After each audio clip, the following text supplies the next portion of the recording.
ពីដំបូងមកខ្ញុំគិតថាប្រហែលជាគាត់នៅមានអារម្មណ៍តិចតួចផងដោយសារថាពេលនៅផ្ទះយើងប្រតិអីទៅគាត់មានអារម្មណ៍ភ្លេចខ្លះហើយគាត់និយាយ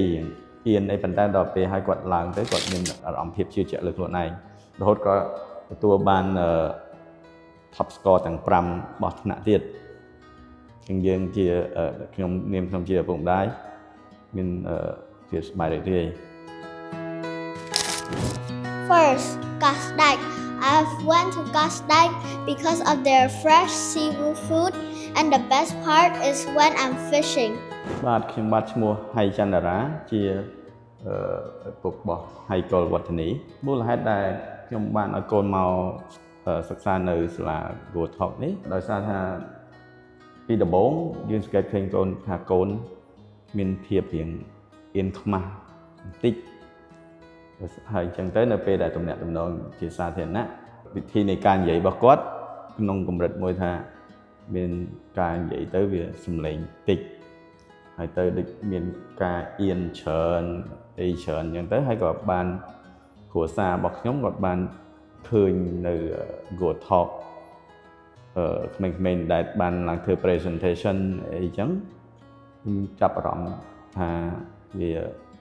ប្លែកហើយវាល្អចឹងទៅក៏សម្រេចចិត្តថាឲ្យគាត់ចុះឈ្មោះឲ្យគាត់ចូល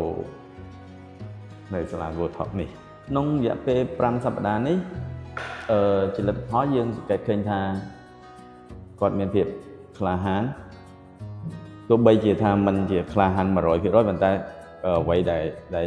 ពឹង 100% ក៏ដោយប៉ុន្តែអ្វីដែលគាត់អាចវិវត្តខ្លួនដែរគឺគាត់មានការវិវត្តច្រើនហើយជាក់ស្ដែងដូចថ្ងៃនេះខ្ញុំបានមកចូលរួមនៅក្នុងការធ្វើបទបង្ហាញជាសាធារណៈសម្រាប់ឲ្យ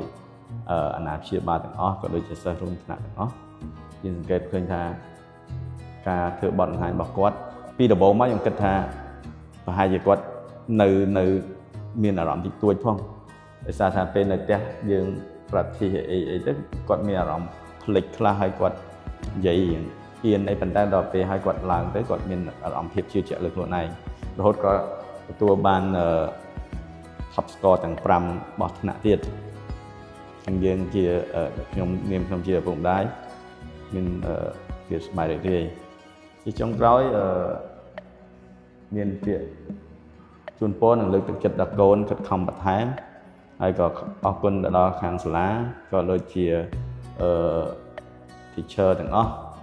ដែលបានជួយហាត់រៀនក៏ដូចជាណែនាំនៅចំណុចអ្វីដែលជាការទំនាក់ទំនងលក្ខណៈទូទៅភាពក្លាហានភាពតាំងពីចំណុចនៃការកាយវិការក្នុងការនិយាយទៅកាន់មនុស្សទូទៅភាសានៃការនិយាយសំឡេងក៏ដូចជាសំឡេងពេលខ្លះខ្លាំងពេកខ្សោយពេកទើបខ្ញុំមកចូលរួមថ្ងៃនេះដែរការពិតខ្ញុំក៏ថាថ្ងៃនេះមានអារម្មណ៍មួយថាប្លែកដែរដោយសារថា teacher បានបង្ហាញថា